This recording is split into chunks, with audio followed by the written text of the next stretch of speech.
Welcome, ladies and gentlemen, to M-Class Podcast. That's this show. That's the one we're doing. We're not doing the other one. No, fuck that one. I don't know what one that is, but fuck it. Whatever podcast that is, it's the worst. Don't listen to it. Yeah, only listen to this one. I'm Jeff. I'm Josh. And we're two happening hepcat fellas who love Star Trek and want to share that love with the universe. That's what this show is, right, Jeff? We talk about an episode of Star Trek, and we say funny things like wiener, butts. We do love the wieners.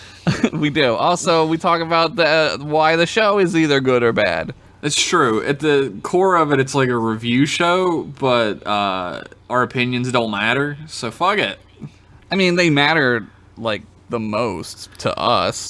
They should matter the most to everybody, honestly. Yeah, I don't know why they don't, but this week, or every 2 weeks when this episode comes out, we're going to be talking about a Voyager episode called Flashback. Oh, God. For our Ben Beeler's... No, it's not his anymore. Who was it? Rich Masters' Past Lives collection. Yeah. Ben, you got your name set on the podcast for nothing. Congratulations. Money, please.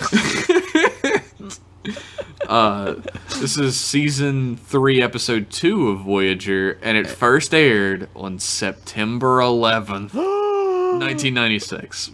No! 5 years before September 11th's birthday. When everything... It's birthday! Yeah, that's why we celebrate September 11th. Happy birthday, September 11th. Ooh. Blow out the candles, which are just two big buildings in New York City. Oh my god. That's dark. That's dark. I apologize. That's dark. There was a lot of fire involved. I saw it on TV at school. Yeah, I did too. I was in health class. I was in college, so I went to... This is going to turn into 9/11, guys. I went to... history class in the morning, and people were freaking out, and I was like, what the fuck is going on? And then I went in and I was told about it, and I was like, oh, that's a big deal. You were watching it on TV and you were like, those are fucking holograms. Well, I didn't know. Project Bluebeam. Building 7. Look it up. I didn't know when my professor told me, I thought he meant like a Cessna, right? Like a little plane. I didn't think it was. Because I didn't know, because I didn't have a TV. I didn't see it. We were watching it on TV. Like, I saw the plane hit the second tower. And I was like, holy fucking shit, what is happening? But anyway, Voyager. The 9/11 of Star Trek. There's your segue. That's JJ Trek, honestly. That definitely is, yeah. So this episode was directed by David Livingston. Mr. Livingston, I presume. Who's like maybe the backbone director of all of Star Trek from the 90s. Yeah, like, he's done a lot of them. He directed 62 episodes of Star Trek. That's a lot of any television. That's a shitload of episodes. He was the producer on 4 episodes of Next Gen, but he directed 28 episodes of Voyager, so I don't know how great this man is. I mean, with what he was working with, like, actor-wise, story-wise... There's some weird fucking camera angles in this. There's a shot where, like, nothing dramatic is really happening. They're just talking, but it's, like, shot from Janeway's crotch upwards. And I was like, why is this happening? They did a lot of weird shit with Voyager where, like, the ship feels crampy. And I think that's, like, on purpose sometimes, right? Because it's, like, that's their only, like, lifeboat, right, is the ship. I mean, it works when it's done consistently, but then, like, Tuvok and Janeway walk out in the hallway, and it's, like, a fucking full-size set. It's big, right, like, it's a big... Because, like, they need a camera to go through the hallway, and they need actors to act next to each other and it's shit. It's a 1990s camera, so it takes up the whole fucking hallway. It's the size of a building. It's like ENIAC. It's like the size of a warehouse. This episode was written by Brannon Braga, who you might know as being a writer for fucking everything dealing with Star Trek. Yeah, he's like kind of heir apparent, right? Yeah. He was like Roddenberry Jr., really. Yeah. He and Rick Berman. Berman and him were big, yeah. So he has wrote 111 episodes of Star Trek. 111. If you add a little squiggly, what is that? 9/11. Oh, fucking wake up, sheeple! Welcome to Conspiracy Cast. I'm Josh. I'm Anunnaki. I knew it! So, 24 episodes of TNG, 48 episodes of Voyager, 37 episodes of Enterprise, and 2 major motion pictures. Yeah, he wrote the shitty one. He wrote Generations and First Contact. Oh, I thought he wrote fucking, who wrote the sucky one, Insurrection? Who wrote that one? He did not. He did not have anything to do with that. I feel like that's him, though. Like, I know it's just him and they changed the name? Yeah, I feel like it's him. So he wrote the 2 good ones, I guess, he wrote the screenplay with Ronald D. Moore on both of them. Yeah, yes. Which you can tell in Generations, Ronald D. Moore is like after watching Battlestar and then going back and watching Generations, I'm like, oh god, yeah, like I can see it. You see the footprint. I see it, yeah. What you might not know about Brandon Braga is that old school Star Trek fans fucking hate this man. So yeah, you were telling me before we started, and I know there's a general dislike of him. I don't know why, though. I'm not sure why. Well, I actually didn't know exactly why either. It just feels like they just don't like him, right? Yeah. Like, I knew that there was animosity towards him because he and Rick Berman were in charge of Star Trek when it really started to kind of go downhill towards the end. Yeah. There was a lot of backlash towards them about the first 2 seasons of Enterprise. Yeah, because they were in charge of that, and they handed it off during the 3rd season to a different team who made the 3rd season much better than the previous 2. Yeah, the 3rd season's more serialized. Yeah. It's more like they go together. I mean, like, the reason why Brandon Braga and Rick Berman handed it over was because of fan backlash. I mean, I think the ship had literally, like, not to use this saying, but I think the ship had sailed at that point, honestly. For sure. I mean, like, when the 3rd season was being, like, produced, the show had already been canceled. Yeah, I think also Star Trek just, it wasn't working for television anymore. They had super oversaturated the market at that point. Yes, yeah, they didn't wait. They didn't. They could have waited a couple years and made Enterprise made it better and and again that was Brandon Braga and Rick Berman who made that decision to oversaturate. So again, that's another like little sin or whatever. Sure. The big thing, and this is a little asterisk for anybody that ever gets involved with Star Trek: never admit publicly that you're not a fan of Star Trek. Yeah, what is with these geniuses? So did he say that? Yeah, he was doing an interview. I don't buy that for a second, though. With Cine Fantastique, which is that French? I think it's just an American publication that's up its own ass. I'm not sure. So it is French, yes. Volume 24, issue 3 and 4, there were 2 parts of an interview where he admitted to having never been a fan of Star Trek growing up. So he meant like the original. Yeah, he said he didn't care for the original series and still wasn't a fan. I think there's a better way to say that. I think you could say like I hadn't watched it when I was a kid, but I love it. Yeah, like, people turned on him though, like hardcore. Of course. And the thing is, like at that point, Star Trek fandom was far more insular than it is now. Like, you were a Trekkie or a Trekker, and there was no crossover between those even. Right. And then there was a bubble, and outside that were people who just didn't understand, man. You weren't there, man. You don't feel what I feel. You don't feel the loss. That was them. And, like... It's real to me, damn it. Suddenly... this guy who was in charge of something they absolutely love was one of the outsiders. And there was a huge backlash about that. So I'll go on record saying I don't really hold that much ill will towards Brandon Braga. He's not like J.J. Abrams trying to make a quick buck or anything. Yeah, I think that to say that he isn't a fan of Star Trek, like, when he was making Star Trek is crazy. Like, I think that guy obviously was a fan. I mean, he made some really good... Yeah. Yeah, you can't make the things he's made in Star Trek, like, write the things he's written. He's not like a cog in the machine. He's like the guy running it. He's like a show, like he runs the show, right? Yeah. Like there's no way that like he didn't like Star Trek. That's crazy to think that. Like, I mean, like I understand that mindset, the fan mindset, because like it's the lizard hindbrain part that we all have. Yeah. Some more than others. Wink.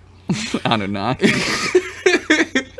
But like I followed this guy who he does animation on the Looney Tunes cartoons that are coming out soon. Okay. And somebody asked him, like, what he thought of these shorts or that shorts or this character. And he said, I don't know. I hate Tex Avery. No, he said, I don't know. I'm not really a big enough fan of these characters to answer whether I like a short or not. Right. Like, and I was, like, flabbergasted that this guy who has the keys to the machine...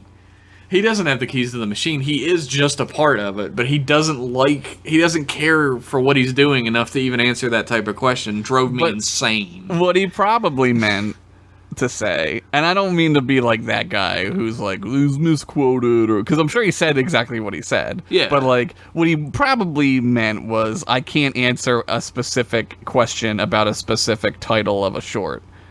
Right? Like, I mean, it could have also just been that, like, you can't like show favoritism or something towards certain characters when you're under contract even. Who knows? Right. But at the time, like, my lizard hindbrain was like, other.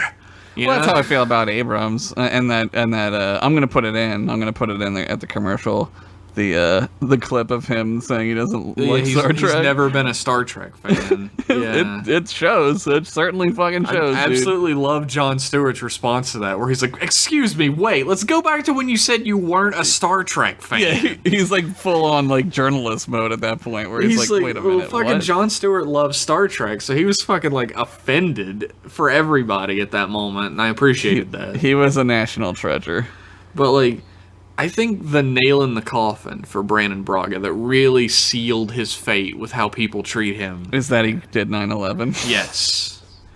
It was him in Tower 7 the whole time. He planted the bombs. He and Rick Berman were 100% behind the final episode of Enterprise. Sure. They had a completely different final episode idea that they were going to use, and they came in and said, no, we need to make this a love letter to all the Star Treks. They still say that, by the way, which is horse shit, because it's only about TNG. Well, they knew this was it, right? Like, they knew that this was it. Like, there wasn't going to be more after this. Like, they knew. Well, they knew that, but still, they made a terrible last episode. And, actually... Brandon Braga has said that Scott Bakula was fucking enraged when he found out that they were going to do that as the last episode. Because he had heard the idea they were going to do previously, the mythical idea that I can't find anywhere. Because I went looking. Like nobody knows. Oh my God. Nobody said anything about it. Who does know? And like he was on board for that, and he found out about that final episode, and he was like, "If I wasn't under contract, I wouldn't do it." He was pissed. He was like, we did 3 seasons of this show about these characters, and the last episode isn't even about us. It's about, like, this bigger idea, which they didn't get to, which, like, sucks so much.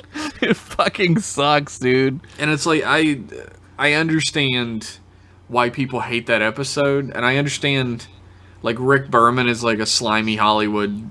like deal maker man, right? Well, that's the other part of this shit too that people kind of forget about is like you were saying that like they like oversaturated it, but they had to, right? Because they had to get it while you can. Like you can't just be like we don't want to do this yet. It was like they were trying to strike while the iron was hot, but that shit was cooling down like unbelievably fast. Yeah, they didn't read the room. And Rick Berman was like, "No, more money, more money, more money." Mm-hmm. Mm-hmm.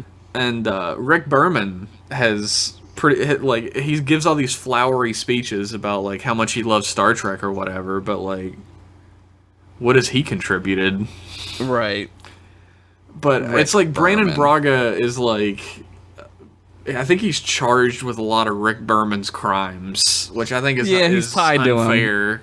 Yeah, it's not. I agree with that. I think it's like, again, I think like being a realist and having dipped my baby toe into some TV shit, like as little as I saw, I mean it was bananas. Like television is fucking crazy. Like it's crazy. So I think like them doing all this shit, like I think they had to, right? Like you can't just be like, well, I don't want to have a job anymore, right? I mean, you can. You can.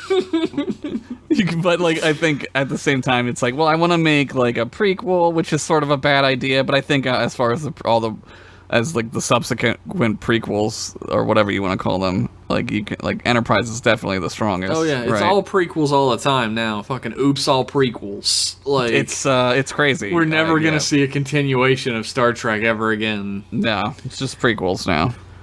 What were they doing in 2303?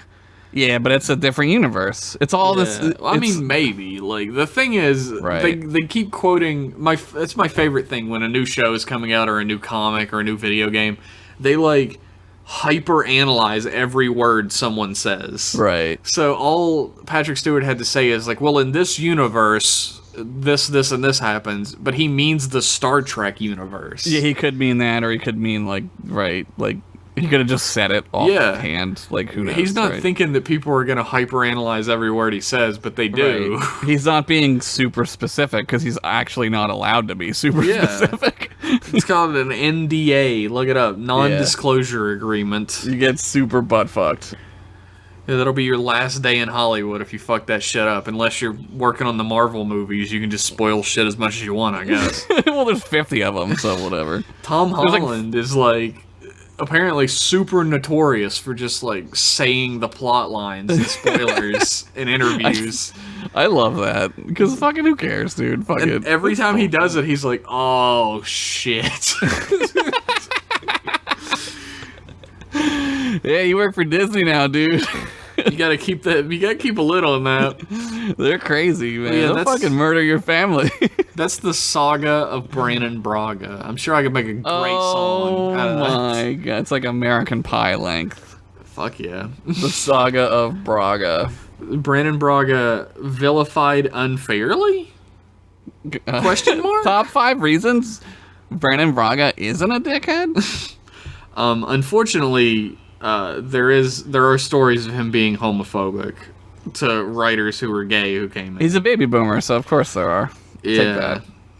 When was he born? He was born in 2011. 1965. Oh yeah, he's peak baby boomer. That explains. Those are unsubstantiated. Actually, no, he apologized for them. Never mind. They're substantiated. What did he say? Apparently, a writer came in who was gay, and he like never struck him. He never said anything sideways to him ever. But he was pitching a Harry Kim story where he got a new love interest named Kayla, and Brandon Braga interrupted him, like cut him off and said, "Now, Steve, is Kayla a woman or a man?" And he said, "She's a woman, Brandon. Harry's not gay." And then he made like, he was like, "Oh, well, you never know with you guys." And then he started doing like really gross sexual innuendo to try and make other people in the room laugh. Like he was like, he interrupted him and said, "So, at any time does Harry actually get to lick her wormhole?" I can't tell if you're making this up. I wish I was. It sounds like something we would make up. This sounds like a fucking thing we would say to be gross. But apparently, Brandon Braga said he apologized and said, "You deserved an apology. I'm just sorry it was a decade late." When he apologized 10 years later. Yeah. You're stuck in a room. I don't want to defend him, but you're stuck in a room with people. Shit happens. I wouldn't say that to anybody. You're stuck in a room and then you get homophobic in a guy? Yeah. Well, maybe he was afraid he was gonna maybe he was just Brandon Braga was afraid of his attraction to this man. Probably. That's what it really is. Probably. Brandenburger was like, shit, I want to have sex with him, but I'm not gay. But I'm not gay. You're gay. You're gay. You never know with you guys. Do I get the liquor wormhole? Ha, I'm straight. I love women. Pussies is what I want. So who knows? But since we've spent about 20 minutes talking about shit that doesn't matter to this episode, we're going to go ahead and take a break, and we'll be right back and actually talk about the episode. Yay! Question mark? It's why when people like do sequels or rip off movies, of a genre, they're ripping off the wrong thing. You're not supposed to rip off the shark or the monster. You got to rip off, if you're going to rip something off, rip off the character, rip off the stuff that matters. I mean, look inside yourself and figure out what is inside you, because ultimately, the mystery box is all of us. So.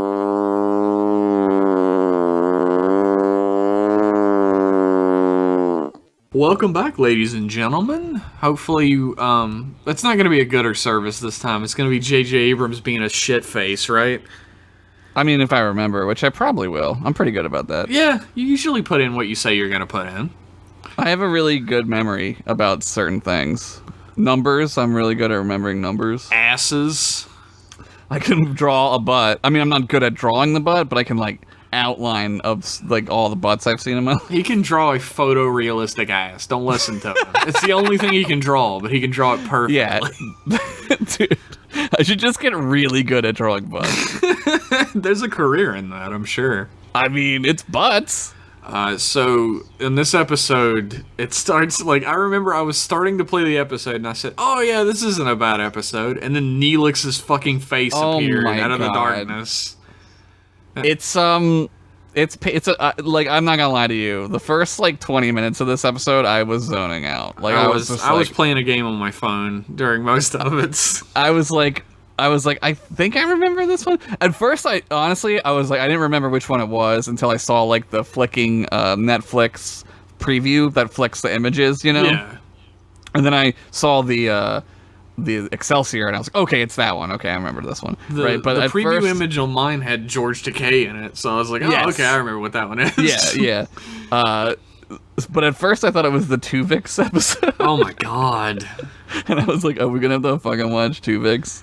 Because it's early on, and that one is pretty early on, I think. You know how, people say they like something ironically for long enough that you're not even sure whether they're being ironic anymore?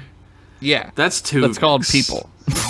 That's fucking Tuvix. Everybody's like, fucking Tuvix is a great episode. Tuvix is a dog shit episode. Tuvix fucking sucks, bro. I mean, it has a good moral quandary, but it's that moral quandary takes up 2 minutes every 10 minutes of the episode.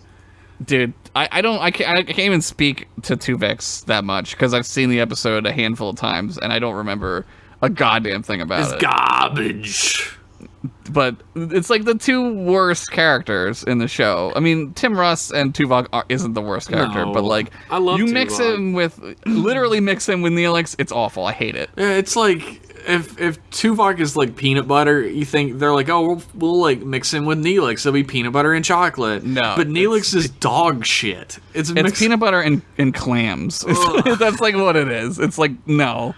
But apparently Neelix is trying to make a drink.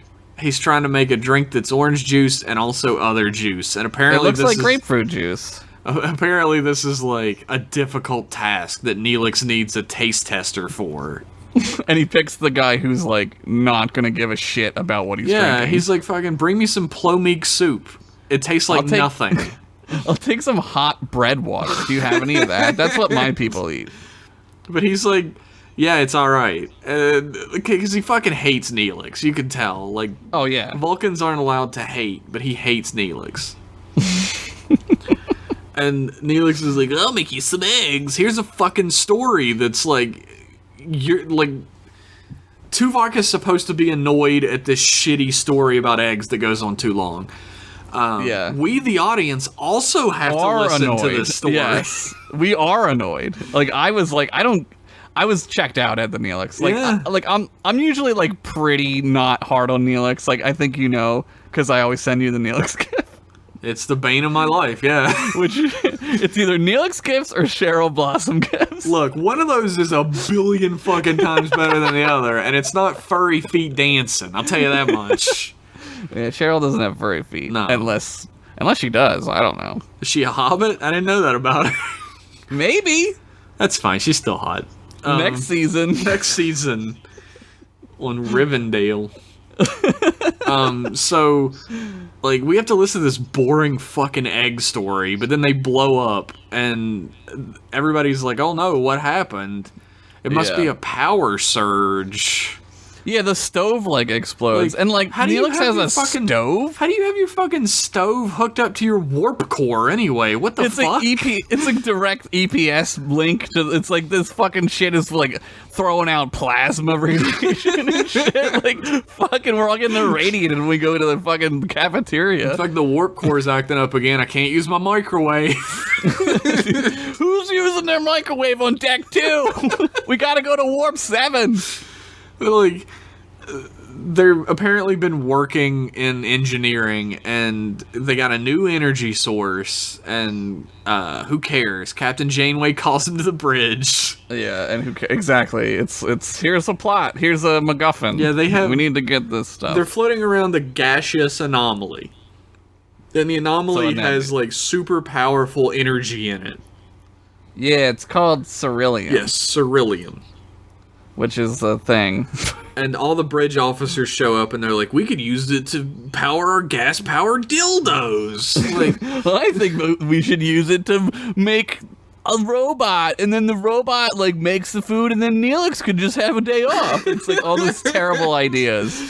Let's use the power to make a sexy calendar and sell it in the school store. What if we get a car wash for all of Tom Paris's old cars that he likes to play with on the holodeck? But, of course, Janeway is like, all these ideas are fucking stupid. Yeah.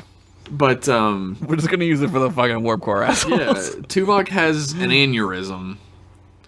Yeah, he gets, like, real, like, epileptic. Yeah, and Janeway's like, are you okay? That's the modern medicine. That's what you do when somebody's having a seizure. You go, you okay? Put a wallet in his mouth. We don't use wallets. We have no money. Oh God, he's gonna die. We don't have wallets. He's gonna choke on his own tongue. But everybody looks around and they're like, oh my God, Tuvok, what's wrong? And he's like, fuck, I'm having a seizure, assholes. I spent too much time with Neelix. Can I go to sick bay? He has to ask. Yeah. Like, just go, dude. Like, you're grown up. If I was a captain of a ship and somebody started having a seizure on the bridge, I would probably take them to med bay. But instead, they just let him go by himself.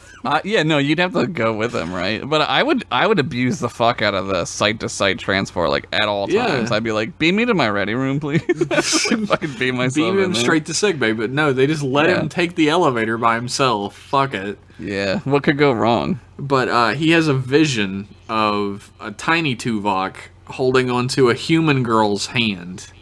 Yeah, and she's like, Tuvok, don't let me fall! She's falling into like a gigantic crevice on what looks like Vulcan. And get used to the sound of that little girl going, Tuvok! Oh my God, we're not even close to there yet, but there's a hilarious part of this episode. Oh man, I must have fell asleep during that part. Cackle. I fucking cackled laughing with how fucking, I tried to find it, I can't find it anywhere. I'm gonna have to like figure out a way to like record it, because like, oh my God, we'll get there eventually. I may have missed this, but no, you've probably seen it. You saw it. But like, he can't hold on to her, and she plummets to her death, and so Tuvok has an ultra seizure and falls into sickbay, and Kes is there because she's also in the show. Oh right, Kes is here, and she didn't fuck a kid yet, or whatever happened with her. She showed her vagina to children, and that was well after the show. She's a pederast. Yeah. She's a pederast, dude. What's a pederast? God damn it, Donnie. You're out of your element. But he passes out on the floor, and Kes is also in the episode. So, yay, Kes is here. We have our opening credits, right? And That's I of course skipped them, because who the fuck cares about Voyager's theme? It is cool when they fly through that, like, Saturn rings and fuck them all up. Yeah, let's just destroy this Saturn planet's rings. Fuck them. This looks awesome. Off. Look how cool this is. Doing burnouts on Saturn rings. But Tuvok is in medbay with the doctor and Kess, and he's like, yeah, I had this vision about this girl hanging off a cliff, but that didn't happen. I don't have any memory of that. And the doctor's like, the doctor lists off the most Star Trek list of reasons that this may have happened. Yeah. Where he's like, well, it could be a hallucination, it could be a repressed memory, or it could be that we're bumping up against another reality for a moment. It's to make the audience think like, oh my god, it literally could be anything. It could be anything. Even a virus that turns into a memory? Anyway, the doctor's like, well, Tuvok, you've had at least 2 horrible seizures in the past 10 minutes, but I'm gonna let you go. You look fine. Here's a neurocortical monitor that I'll attach behind your ear with silly putty. Cool, I'm glad that this doctor's gonna see all my brain shit. Yeah, hopefully I don't think of anything sick. I'm probably gonna start thinking about vaginas and calling them wormholes. No, that's the worst name for a vagina ever. Yeah, because you don't want to think about a worm coming out of that. That's fucking dude, that's fucking disgusting. Fuck that. But Tuvok goes back to his room, and Harry Kim is in this episode too. Yeah, Harry's sort of like the helper to Janeway in this episode. I guess, like helping investigate it. I don't know why. I have actually, no idea. Tuvok goes to engineering, I guess. I thought he lights up some incense in his room, or is that not that yet? night? It's not yet. He goes to engineering, and he's like, hey, Torres, B'Elanna, like, we need, like, what did the sensors say? And Harry Kim's like, I did the sensors. They didn't show anything. And Tuvok's like, well, we should run some sweeps again since we're so close to Klingon space. That's right. And they're like, what? What the fuck are you talking about? We're in the Delta Quadrant, you silly. You dingus, you Vulcan idiot. Don't you get your green hobgoblin blood checked? Get out of here, green blood. They don't say that. But he has yet another seizure. Shocker. It's almost like this is going to be a thing. He sees the girl again. It's just repeating in his mind. He keeps seeing the girl. And so they send him back to sickbay, and the doctor, who was apparently not going to do anything before, is like, hey, how about a mind meld? Yeah, he's got some, like, I guess what would be considered, like, homeopathic medicine in Star Trek. Fucking new age horse shit. Yeah, he's like, why don't you meditate with someone else about it? He's like, yeah, there's no medical cure for this. Apparently, if you get it, if you're a Vulcan and you get it, you just fucking get brain damaged, and that's the end. It's called something. I don't know. I can't find it right now. But I don't remember what it's called either. Apparently, Vulcans, like, their repressed memories physically destroy their brain because, like, their brains are so, like, confined and, like, I don't know, like, disciplined. Like, their mind can't, like, adapt to the repressed memory or whatever. It's what it needed to be for this episode's plot to have. So there was danger of him dying, right? Like, there needs to be some kind of consequence to this. Otherwise, it would be like, give this dude some seizure medicine and send him back to work. Yeah, it's Star Trek, so, like, we can just fix, like, everything, so he's fine, right? But they have, like, a cute moment where Tuvok is like, I can only mind meld with someone who's family, so I trust you implicitly, Janeway. You're the closest I have to family. Yeah, there's a part where she's like, I'm the closest thing to family he has, because she's being the mom again, right? Like, I'm everybody's mom on the ship. Yeah, I'm a cool mom, though. Like, I wear slacks. Like, we make jokes about, like, Picard being, like, the ship's dad. Like, he's Starfleet dad, but Janeway is literally Voyager's mom. Yeah, Picard's, like, we make jokes about the dad thing, because, like, he's Data's dad or whatever. He is Data's dad, though. But, like, he's, like, the general, right? Like, he's in charge. Like, he's the guy. But Janeway is literally, like, offended when anyone is, like, going through trouble. It's, like, her personal problem. My babies. My babies, my babbies. My baby Tuvok. I gotta lift the car off of them with my superhuman strength. Yeah, that's Janeway in a nutshell right there. She gets the super strength when her babies are harmed. In a butt shell. Sorry, I'm just thinking about drawing Janeway's butt. Just thinking about drawing her butt. Does Janeway have a butt? And those slacks? Oh yeah, you know she calls them slacks too. I have to put on my party slacks. They're tan. Everything is tan in 2370. Yeah. Fucking, especially everyone's clothes who isn't in Starfleet is tan, fucking tan and brown. I guess that's how they know they're from Earth, is they're wearing Earth tones. But Janeway's gonna do a mind meld, and as soon as they do, they're expecting to access the memory of the girl on the cliff, but they just immediately find themselves on the USS Excelsior. Shit's blowing up. There's smoke everywhere, and they're doing the camera tilt lunge. Fuck yeah. All like over the place. And she's like, where are we? What's happening? And they're like, oh, we're engaged in battle with a Klingon vessel. What period of time is this? What memory? And emerging from the smoke is Captain Hikaru Sulu. Oh my god, he's back! He's back, and he's looking regal as fuck. He's looking good in this episode, man. He's, I don't know. I kind of got excited again when he showed up. I was like, oh, fuck yeah. Somebody I like is on this show. A character that's cool. And he's awesome in this episode. Yeah, he's great. He's great. He's great at everything. I love him. I do too. He's amazing. He's amazing. He could just like read a fucking phone book and I'd be like, this is great. He's got that voice, right? Where like he could say or do anything and it's great. I'm mentally ill. Have you like left that at the end of a bunch of episodes? It's just staying there forever until we find another thing to latch onto. But it's the laugh track that kills me. They laugh at it. I just love that like Sulu's like yelling out his orders or whatever, and he's like, Commander Rand, damage report, and fucking Janice Rand, the yeoman, is in this episode, and I completely forgot.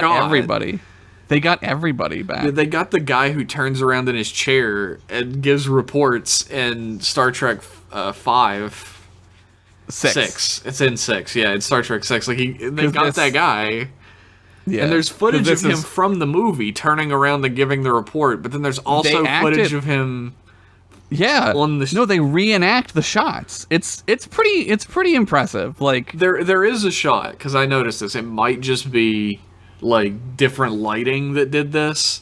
But there's a shot where Sulu falls back into his chair and he looks over to his side and he says, damage report. And then it cuts to what looks like the movie shot. Like it's perfectly shot like the movie. The movie is darker, like it's more dramatic, and but they reenact those scenes. Like it's seamless. It's impressive. None of it sticks out because it's really well done. It's just different angles and stuff. Because like I've seen Star Trek 6 so many times that like I remember, like I know exactly the part you're talking about where he falls back in his chair and he kind of is like pinned to the chair kind of, and he turns to damage report. Like it's like so well done how he does it. It's this scene made me want more than absolutely anything a series about Sulu's ship and their adventures. About the Excelsior? Yeah, that would be fucking amazing. Yeah, it would be great, but Sulu is like 207 years old. Well, now he is. Like at the time, they could have just used this set and everything. But like, if it was animated, they could fight a Quetzalcoatl? Josh loves the Quetzalcoatl. He loves it. Dude, one of these days I'm going to get you a figure of a Quetzalcoatl. I would fucking love that. A Quetzalcoatl. You put that on your desk. Dude.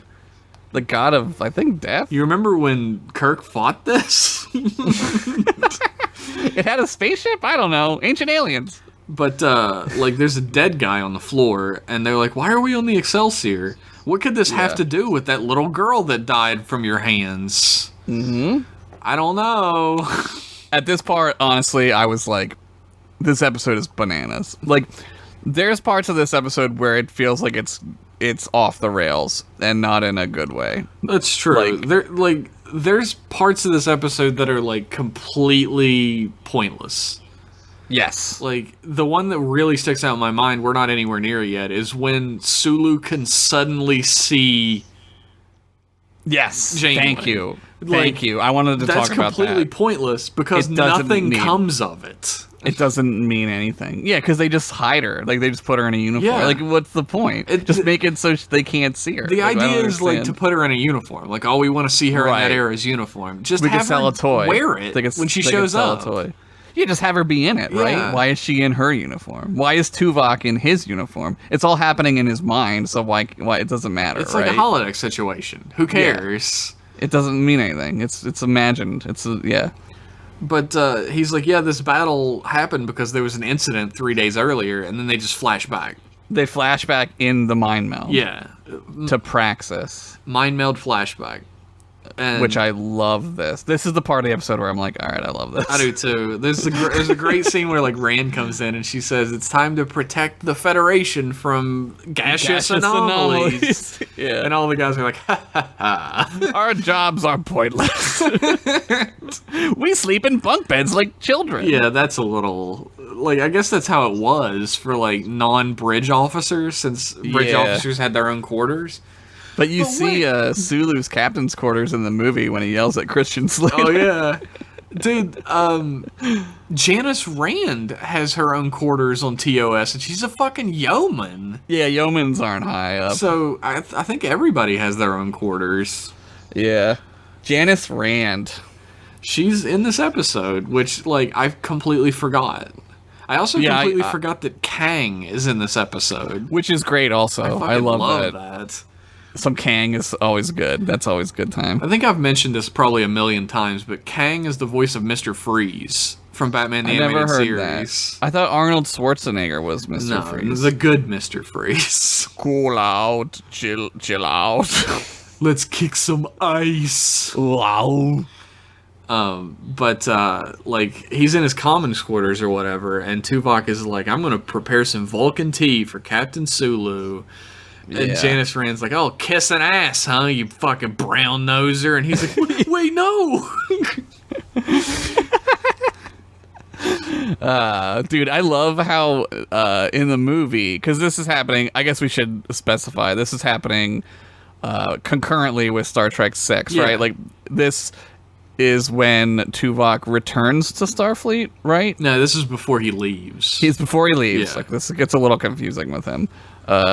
Before he leaves, so he's on the Excelsior back in the day, because Vulcans live forever. Yeah, they're old as fuck. It's like 80 years ago. Right, whatever it is. So they're intercutting the show with the movie, and like it's a neat workaround. There's a thing here on the wiki where they talk about like trials and tribulations, like how this was like a thing they were doing back then. They were like, what can we use and like splice into the show and like make the universe like bigger, right? There was like a definite desire amongst some of the writers to create a sense of continuity between these shows, like between the whole timeline of Star Trek. Which is cool. I think that's cool. Like, I don't mind that Tuvok is there. Like, whatever. Tuvok was on the Excelsior. Fuck it. Who cares, he was right? Like, there's only so much of the bridge that's shown when we see Sulu on the Excelsior. Of course he could have been just to the side. Right, why not? Yeah, fuck it. Who knows? I think also he is in the movie, isn't he? He is. He's not a Vulcan. He's not a Vulcan, though. It is Tim Russ, though. It's Tim Russ, yes. So maybe they're just like, well, just imagine some... If it was George Lucas, he'd go back and put ears on him. Also, there'd be a dewback lizard walking across the screen. If it was... Who let this dewback lizard in here? Just give it enough time, they'll go back and remaster these episodes. Like, they'll make the fucking Gorn blink, but they'll give him ears in the movie. They'll make him blink. I watched Return of the Jedi on TV the other day at Zane's parents' house, and... the blinking caught me. I never saw it. I went to see that in the theater when they re-released it, and I don't remember the blinking. I was like, oh, weird. That's so weird. Anyway, that's a different podcast. There's a cutesy little moment where Janeway says, you never brought me tea. Uh-oh. Trouble in paradise. Trouble in paradise. Mike Sadorf's calling me. Of course he is. We're doing a podcast, Mike. Jesus Christ. So Jesus. Tuvok gives Sulu the tea, and he's like, outstanding. I love this brown water. And he's like, I'll have to give you a promotion. And he's like, no, wait. I've never given anyone anything. And he's like, if you're going to serve on my ship, you're going to need to learn how to appreciate a joke. And don't tell me that Vulcans don't have a sense of humor, because I know better. Yep, he's referencing the guy that everyone loves. It's Spock. Commander Spook. Do you have a hearing problem, mister? That's what he says. And the thing about that is Captain Sulu's being a little racist. He's saying that Vulcans have a sense of humor. He's like, everybody's being a little bit like that. This is Tuvok's whole thing, where he's like, the Federation, everyone in the Federation is so human-centric. Like, they want you to be like them, and they're uncomfortable by the fact that you're not. Right. It's sort of like a little darker side of Star Trek, I guess. It's like, we as an audience understand that Tuvok is just kind of being hypersensitive. Right. Like, he is straight with us himself. He says, I didn't want to be in Starfleet, so it was coloring all my perceptions. Yeah, he was finding things to hate, right? Like, we've all done it. And there's a great, I guess it's quote-unquote great, I don't really like it, but some people do, where Janeway's like, he doesn't look anything like his portrait at Starfleet headquarters, and Tuvok's like, 23rd century holographic imagers had less accurate resolution. And I'm like, it's the fucking 23rd century! Yeah, I know. That's dumb, because, like, why? What would the resolution need to be? Like, we have fucking, like, crazy resolution now. Like, we have, like, 8K resolution now. They had like 800,000K resolution. It was less accurate than what we have now. They literally have things that scan the entire light, every photon in the room, and record it in a fucking device. Like, that's the highest resolution you can get. There is a limit to resolution. Like, that would be it. I can already hear. I know we're not, like, he's not on a show right now, but I can hear Kevin listening to this giggling at imagers. Like, yeah, imagers. They're not called cameras anymore. They're imagers, because it's futuristic. I guess it's a little more accurate. They're not, like, capturing the light like a camera does, right? They're kind of recording... like I said, they're recording where all the photons are. Like, that's it. That's all the resolution there is in reality. Like, that's it, dude. But it's not as good in the 23rd century for some reason. They went back to Polaroid. But Janeway's like, there's no mention of you, like, serving on the Excelsior. What the hell is that about? And he seems like he's a little hesitant to answer that. But he mentions that this was his first assignment when he was 29. 29? He just graduated Starfleet Academy at 29, actually. Which makes me wonder, like, how long do you stay in Starfleet Academy, and when do you go in? Well, he had all those problems too. They kind of give Tuvok like the Spock syndrome, where he's not like a fully like gung ho Vulcan, right? Like, he's got like emotional problems. There's an episode where he's a little kid, and they kind of flashback or whatever to him getting disciplined because he's not like, he's got like emotional problems or whatever. Well, for a Vulcan, that's like any emotion, right? He doesn't understand why he has to hide his emotions. Yes. And he has a much longer path towards like controlling his emotions and stuff, which is like, it's my problem with Vulcans in general. I love Vulcans. They're my favorite alien race, maybe in anything. Yeah. But, like, Star Trek writers don't know how to write them. No, because they always give them human, like, problems. They write them as Spock, is the thing. Right. Like, down to the point where, like, Vulcans all have Spock's haircut. Right, like, they all dress the same. Like, Spock has a haircut. And his dad has a similar, but not the same haircut. Not the same haircut, But right. then every Vulcan ever after that has the same haircut. Even though, like, all the other Vulcans we see have completely different haircuts in TOS.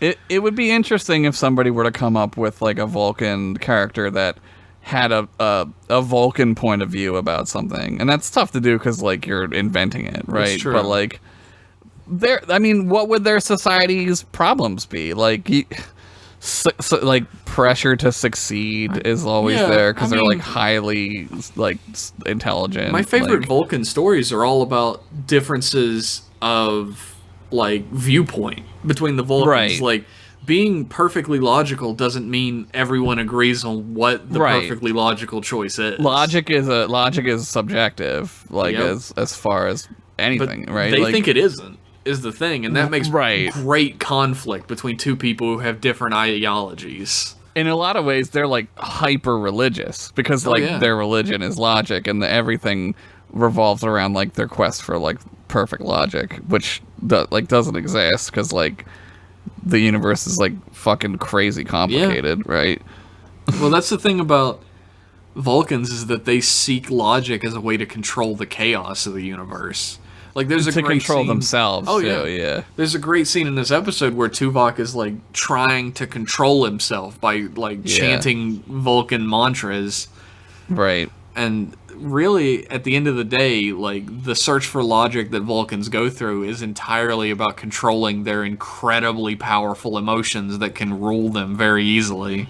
Yeah, and Tuvok, I almost said Spock. Tuvok also pulls we see the early on stages of what we see in Enterprise, where like Tuvok's like, in your brief but violent history, I don't know how you like survived. Like, how humanity survived, because like to Vulcans, like everything that humans are is abhorrent because they were like that and they rejected that violence, right? That's the thing that Star Trek does really well, is having someone confronted by themselves, basically. Yeah. And seeing that like abhorring reaction and having them come to realize that's why they have it. Right, like, that's why I don't like that. Happens to Riker every time he meets somebody, pretty much. Riker, yeah, it happens to Riker a bunch. It happens to even Kirk in 6, where he's like, "Oh, I'm just being exactly like these people. I'm exactly like the Klingons." He has that great realization where he's like, maybe people better than us should be forging the future. Right, which is hard. Like that's, I think, something we suffer from right now. You know, people refuse to accept that their worldview has become outdated and was wrong all along. Right. It's tough to admit that you were wrong. I think we would all be better if we would be like, yeah, that was not the right thing to do. Yep. We could move on from it then, and then it won't, won't be a big as issue as it is. Hopefully, or we'll just die. Who knows? Humans will kill themselves off eventually. Yay! World War III! Before the Bell Riots!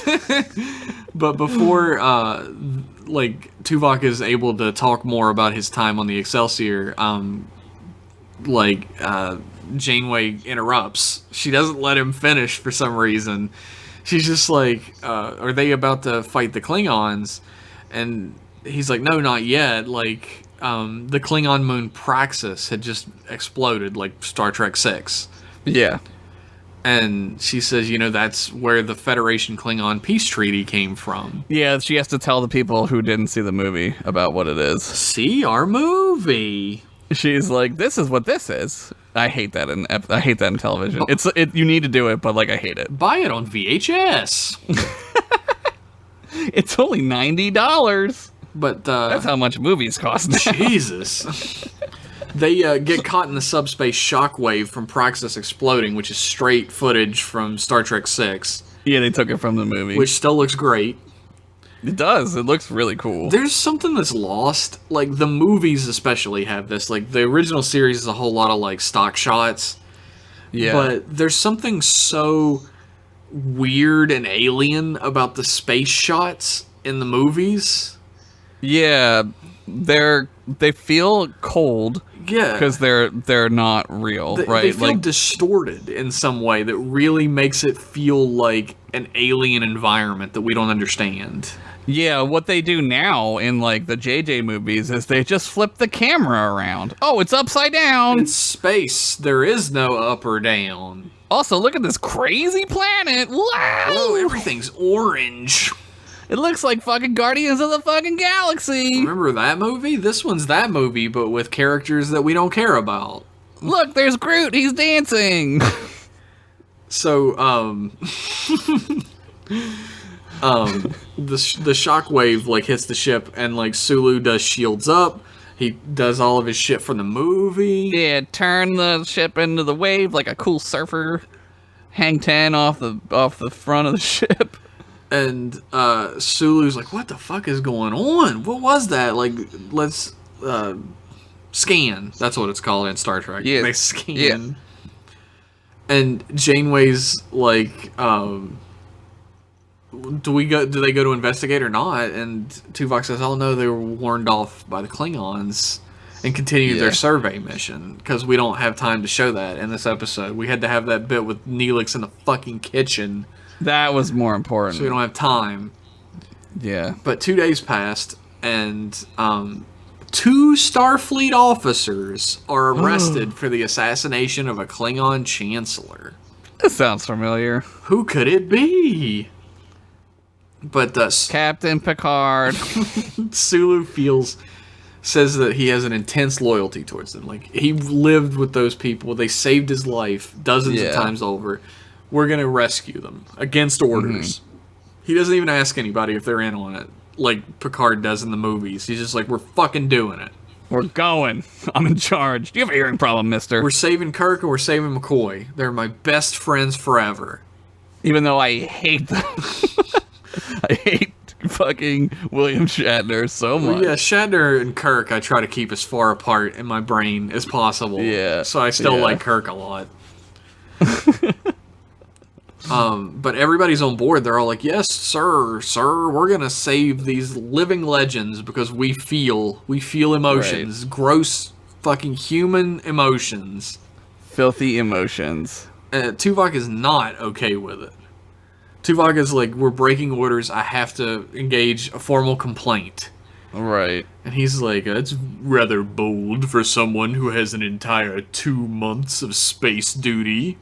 That's pretty good. And Janice Rand is like, "Are you fucking kidding me?" She's like, "I'm sorry, sir. It'll never happen again. I'm gonna beat him to death. I'm gonna flog him." She's like, "I was on board the Enterprise with him as well, so you don't fucking talk to him like that. Ever." Yeah. And she relieves him of duty, and Sulu's like, he says, "Well, you're technically very right. You also couldn't be more wrong." Yeah, he's like, "You're absolutely right, but you're also absolutely wrong." And he says, you have to have a loyalty to the people you serve with, which is 100% true. Right. And they talk about that in Enterprise, which I think is cool, and it like adds to this like family thing that like JJ tried to latch onto, like, we're a family, without any context or whatsoever. You become a family, like, right. TOS didn't even set out to do that. And it did, but it did it anyway, because the characters start out being very formal and like militaristic in the way they talk to each other. It's like trust, right? Yeah. Like, it takes time to trust people, and it's, you can't just say it. You can't just say how your characters feel. That makes me angry. Fucking JJ Trek. But yeah, he basically lays out on the line, like, you've been through so much with these people that, like, he has a great line, "Let the regulations be damned." Yeah, what are they gonna do to him, right? Like, this dude has seen everything. Like, he went back in time and flew a helicopter and got transparent aluminum. This dude fucking, like, saved Earth, like, so many fucking times. Like, whatever, Saved the dude. fucking universe, man. Yeah, like, fucking fire me. Who, like, at that point, fuck it. Who gives a shit? Do you remember? Take the ship away. Who cares? Do you remember in the movies when Tuvok started wearing his jacket over his shoulders, like he had a cape? Wasn't that fucking awesome? I love that. But Tuvok is like, "This is most illogical because I'm a fucking Vulcan, not a Klingon. I'm the opposite of a Klingon. I'm a Vulcan." And Sulu has the fucking perfect slam dunk. He says, "You better believe it." Yeah. That's him. The Excelsior to warp speed. And Janeway's like, "Tuvok, you did the right thing." And Tuvok's like, "Perhaps." Yeah, the jury's still out on this one for Tuvok.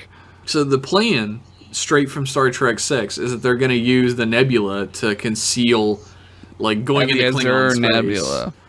I can see it in the map on Star Trek Online. I know where this is. I can see it. Well, it appears identical to the nebula that they were near back in the real world, if you remember any of that shit from the beginning of the episode. It's called the Azure Nebula, and it's blue, so there you go. It's blue. Azure being blue in Vulcan. Yeah, only in Vulcan. Yeah. Tuvok remembers the girl again and has a seizure, and then we forgot about this fucking little girl coming back, and this episode is all over the place. So he wakes up, and the doctor is like, "Oh my god, he's having a seizure. I care this time." And then send him to his room alone to die silently. Fucking, he's like, straight up, the dude has had 2 seizures at the beginning of this episode, and the doctor's just like, "Go home, you're fine." You're fine. Walk it off. Fucking world's worst doctor. He's an asshole, dude. I would hate the dude. He sucks. Everybody loves him. He's like the doctor that I had that, like, when I had to go to the doctor and I made a joke and he totally hated it. He was like, the doctor would hate jokes for sure. I like the doctor as a character, but I would never want to spend any time with him as a person. Yeah, he'll just experiment on you. He'll just, like, do shit to you. I don't like it. No, I don't like it either. On that note, we're going to take a break, and we'll be right back after these messages. To stop a deadly vision. Help me, Tuvok! To end one man's madness. Your mind to my mind. They must go back in time. My first deep space assignment aboard the Excelsior. Back with a legend. Who are you? What are you doing on my ship? Back into battle. Who are you fighting? Klingons. But can they survive? My God. The ultimate flashback on the next Star Trek Voyager. And we're back again to talk more about this, okay episode. It's alright. Yeah, I don't want to, like, spoil it or whatever. This episode's like a 6 try it. This is the actual review that Kevin gave the last episode. Yeah, this is like a 6. I will say that this episode is perfect for this collection, though. Like, this is a perfect episode. It fits like a glove. Yeah. It's great. Tuvok is in a coma, or he's almost in a coma. The doctor says, like, if I hadn't have been there, he'd be in a coma now. A Vulcan coma? A VOMA? Oh my god. A VOMA? That's a medical term. Look it up. You get your coma. If you're a Vulcan, it's a VOMA, and you end up at the MoMA. That's a museum.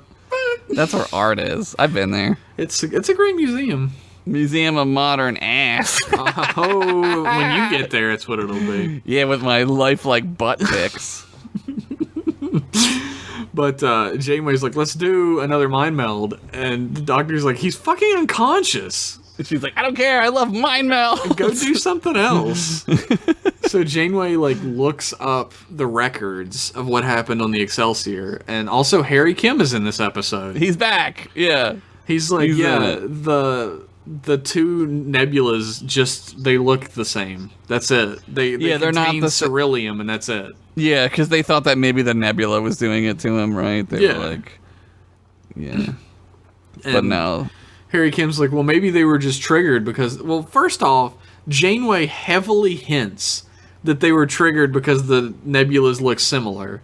And then Harry Kim, believing he's the one who came up with that hypothesis. He total mans it up. He's like, my idea is that they just look the same. Yeah. Because I'm a man. He says the same shit back at her, and she's like, well, maybe. I looked through the logs, and it turns out that Sulu just erased them. He was just like, yeah, nothing happened. It was a good time. Yeah, well, it's good. Like, it makes sense, though, too, right? Because, like, of course he would. Because he was fucking breaking the rules, dude. And then they have a conversation that I absolutely fucking hate. Yeah. Where Kim is like, I can't believe they would breach protocol because no one in modern Star Trek has ever fucking done this. Yeah, well, you don't know that, right? Like, obviously, they're gonna advertise that shit. And he's like, and Janeway says, oh, well, they were a different breed. They were like cowboys. They would never make it in Starfleet today. Which is bullshit. I'm like, Janeway, what the fuck are you saying? Yeah, I agree. Like, it's she's dumb. like, they were much quicker to pull a phaser than they were to use diplomacy. And Which I'm is like, bullshit, yeah. that's not what happened at all. The line that bothers me is like, they're like, she does make a good point. She's like, the Alpha Quadrant was largely unexplored, which is like, okay, sure. It was like wagon train to the stars. Right. But at the same time, like, do you know how long it would take for any organization, I don't care how big, how many ships you have, to explore every part of the galaxy? Oh yeah. It would take billions of years. It's so huge. Like, it's goddamn huge. There's also a part that bothers me where she says, like, the space was so vast back then. I missed that. Like, it was so unexplored. I'm like, you're in the fucking Delta Quadrant. You're as far away as you possibly can be. It would take you 70 years to get home. Yeah, 70 years of straight warp 9.9. Like, yeah, okay. Cool. What the fuck are you saying? I'd be like me and you were standing in, like, the fucking, like, open sky of Montana, and we're like, you know, I just used to be a lot bigger back then. Which, like, I get what she's saying, right? Like emotionally, like, sure, fundamentally, right? Like, because now we can just, like, it's just a conversation I don't like. That's like my least favorite part of this. Well, no, the ending is kind of my least favorite part. It's a self-serving, masturbatory conversation. It's such a, like, it can be read in two ways. It can be read in this sort of wistful, like, oh man, those were the good old days type of thing, but. Or it could be ignorance. Yeah, the way it comes across is like those fucking knuckle-dragging cavemen back in the day who punched before they reasoned. Right. Instead of having, like, reverence or, like, which is what, like, a Star Trek fan would want from that. Like, you kind of get that, like, oh, they're the young ones and they all think that things were silly back then, right? It's like when we make fun of history shit. We're like, oh, those idiots, they didn't fucking know, right? But this is good history with my heroes in it. Yeah. She does say that she would like to have served with officers like Kirk and Sulu, which is nice. It's a nice sentiment, but it's cool. Wrapped in this whole conversation that is a little insulting as well. How dare you insult my husbands? This is how I know you love TOS. I do love TOS. You're just taking it personally. I'm taking it personally, especially from fucking Voyager. Get out of here. If it was another one, maybe a little more leeway. But, I think they say something like that in Deep Space Nine even, and it didn't bother me at all. Oh, yeah, when they talk about the uniforms and shit, right? Yeah. When they're back in time. But Tuvok wakes up, and he's like, remember when we were in that mind meld a scene ago? Well, I'm going to tell you what happened in it. Yeah, there's a lot of explaining. Yeah. There's a lot of exposition. He tells about the Excelsior being ambushed. They got to abort the rescue mission. But it has nothing to do with the repressed memory. Sure. And we're still wondering why this child is falling off of a cliff. And they're like, couldn't we have come up with some better way to tie this time travel episode together? I guess not. I guess not, yeah. We'll just figure out some lame-ass fucking thing, right? But they try and mind meld again, and they end up on the Excelsior over that crewman's body again. Yeah, what's his name? Voltaine. And he's like dead on the ground. Tuvok is standing over his corpse, and he's like, gee, I wonder why I keep thinking about that little girl dying when I drop her. Yeah. Sure. But there's just the connection is weak, right? Yes. Like there's not a lot. Like, there's nothing visually striking that ties them together. There's nothing story wise that ties that together. It's the weakest part of the whole episode. Like, it's if it didn't exist, If he was just having, like... Episodes, right? Like, if he was just having the seizures and it was tied to a memory... Sure. Of the Excelsior.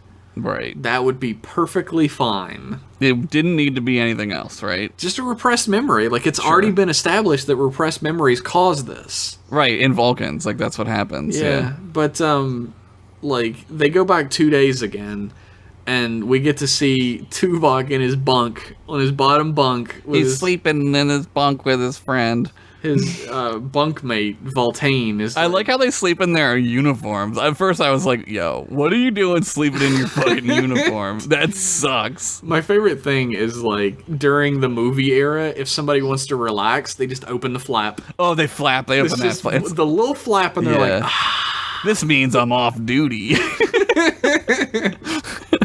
Party in my room, girls and guys. That's like the Vulcan way right there. It's 100% a Vulcan designed that outfit. That's, If you would like to relax, you can open this flap. Okay. Thanks, Tapon. Tapon did it. He's the one who designed it. I bet he did. He did now. Voltaine's like, I love Sulu. He's the best. And Tuvok's like, nah, he's a bitch. He's not logical at all. Yeah, this don't make any goddamn sense. This is crazy. He's like, oh, it's just like a Vulcan. And he's like, you know what? I'm sick of you humans and your fucking emotions and your racism and your fucking wanting everybody to be like you. Yeah. And that's when we learned he only joined Starfleet this time because his parents forced him to. Right. That's what it is. Yeah. He's a complicated character. Yeah. He's definitely under pressure from his parents at this point. Like, he's trying to live up to their expectations. Which is weird, because, like, Vulcans joining Starfleet at one point is, like, super taboo. Like, they're like, you're joining Starfleet? Why? Is that in, like, the mainstream Star Trek? Yeah, I thought that was just a JJ thing. In Enterprise, it makes sense, because the Vulcans aren't a part of the Federation. There's no Federation yet, right? So, like... Yeah. But I think that like sticks with it a little. I mean, I guess like after the Federation is formed, like that would go away probably take a generation or two. Which for Vulcans could take a while. But like I imagine being in Starfleet, even for like a Vulcan, would be like a great honor type. Oh, right, because you're spreading working the word of Surak. Yeah, and you're working with people like who aren't like you're not just going to Earth to talk to humans, right? You're working with like everybody, and like you would learn all different culture, like which is something that they do. Oh yeah, like the infinite diversity and infinite combinations. Yeah, that it's like it totally makes sense that they would like Starfleet. Like it doesn't really make sense that they wouldn't like Starfleet, right? I get it for like early on because like Vulcans have a superiority complex. Oh, for sure. I mean, like that's the thing is like I'm sure being in like the Vulcan military or like the Vulcan Science Academy, during Enterprise is definitely the way to go for a Vulcan. That's the prestigious one, right? That's where the prestige is. And joining Starfleet would be fucking crazy. Yeah, like, you want to go hang out with these filthy fucking humans, right? And they're like, they talk about how like humans smell bad and shit. It's really great. Like it's really great. I'm sure like our bathing habits are not as stringent as a Vulcan's bathing habits. Well, they like apparently like especially female Vulcans can smell like super well. Oh yeah. So like there's like. She goes to the doctor to get like a nasal suppressant because like she can't stand the smell of it, and like the dog comes in and she like looks at the dog like, oh my god, this dog stinks. That's messed up. That's racist. It's dogcist. But then she likes the dog. Well, the dog is adorable. How could you not like that dog? An amazing dog. But he tells his entire life story to Janeway while they're like snuggled together in his bunk. Weirdly. He's like, yeah, after this mission, I left Starfleet, and I went back to Vulcan. And I fucked a bunch. And then... he says that. Well, he says, like, he tried to study his Kolinar, which is the Vulcan act of purging all emotions. Yeah, it's like a Buddhist retreat. And, however, 6 years into the Kolinar, he got his Pon farr, and he had to fuck. He had to get his fucks on, so he went and fucked. 100% had to fuck. He had to fuck that hottie that we see later in the show. T'Pel. Yeah. I would quit Kolinaring for T'Pel. That's all I know. I would be like, uh-oh, got my Pon farr, gotta go. I guess purging my emotions wasn't as important as purging my balls. Gotta purge my jizz out. And so he's like, once he had his own children, he started to understand where his parents were coming from. Yeah. So he decided to go back to Starfleet where he could learn more about the universe and better himself. Also, his kids were driving him nuts, so he wanted to get out. Fucking, they are so illogical. These fucking kids with their Saylots and their Pokemon, always going out looking for Pokemon. Dude, you know humans brought Pokemon to Volca. They were this is illogical. The animals fight each other? Is that not outlawed? Nah, look at this Pikachu. No, you don't know shit, Dick. We got Snorlax. 800,000 Pokemon now. Yeah, it's Pokemon generation like 290. So he says he's going to join Starfleet again, but right now he's on his last mission of his first time in Starfleet. He rejoins as a tactical officer. Yeah, but he's a science officer now. Right. However, a Klingon warbird has D7 has decloaked in the nebula, and it's the interior. It's the interior of a warbird because they couldn't build the old set. Oh yeah, it's like a Katinga. It's like a D whatever D7 D9. I don't know what it is. Somebody will crucify me if I get it wrong. Katinga class. I just like saying that. Katinga. Tawny Katinga. It's my favorite 80s What babe. number is it? What number? What is it? It does not say. Katinga class. Deck plans. Okay. So Sulu back on the bridge, Sulu's like he's got Kang on the line, and Kang is like, his old buddy. Congratulations for your well-deserved captaincy. Mm-hmm. And he's like, do not let it end prematurely. Oh, Klingons, I missed you. We get some Klingons in Voyager. Yeah, it's about time. They should go into the Delta Quadrants. Yeah, they'll do well there. It took a space mind meld something to get us there, but we got some Klingons. Memory brain disease. Whatever. But they basically just like lie back and forth to each other until Sulu kind of gets checkmated a little bit. Yeah, he gets talked into a corner. He has to leave. So he's like, all right, like you can escort us to the edge. We don't want to get lost again. And Kang's like, very good. I'm Kang. But they're like, they have the disruptors on them the whole time, so they can't do anything about it. However, Tuvok to the rescue mentions that beryllium gas is in the nebula, and Sulu, being a smart cookie, is like, is that highly combustible? Oh my. And so he has the perfect Star Trek line. It's like the exact version, the like other side of the coin to like filling a balloon with too much air. Yeah, it's like the extreme version of it. He's like, if you shoot a positronic beam out into the subspace, it'll start a thermochemical reaction that'll light it on fire. And he says, like, tossing a match into a pool of gasoline. Pool of gasoline. I'm assuming he means like a puddle of gasoline, but I thought a swimming pool of gasoline. I was like, what kind of fucking swimming pool has gasoline in it? So they light the match and throw it into the pool. And it fucking explodes. It explodes and Kang's ship gets fucked up. And you can hear him while the ship like careens like Darth Vader out of. He goes, "No!" You can't actually hear that, but that'd be fun. That would be hilarious. I'll get you. Especially if you heard it spinning and you heard him like clanking around in it. Like, you hear him kanking around in there. So they try and warp to Kronos, but 3 Klingon battlecruisers were also there. Yeah, shocker. There's a bunch of Klingons near Kronos. Bunch of bitches. This fucking plan is terrible, by the way. Oh yeah, let's just go to Kronos. Plan. We'll just fly there. Fuck it. And Tuvok is like, Voltaine, the console in front of you is about to explode. And he's like, nah, just one more minute, dog. 1 more second, G, I'm almost done.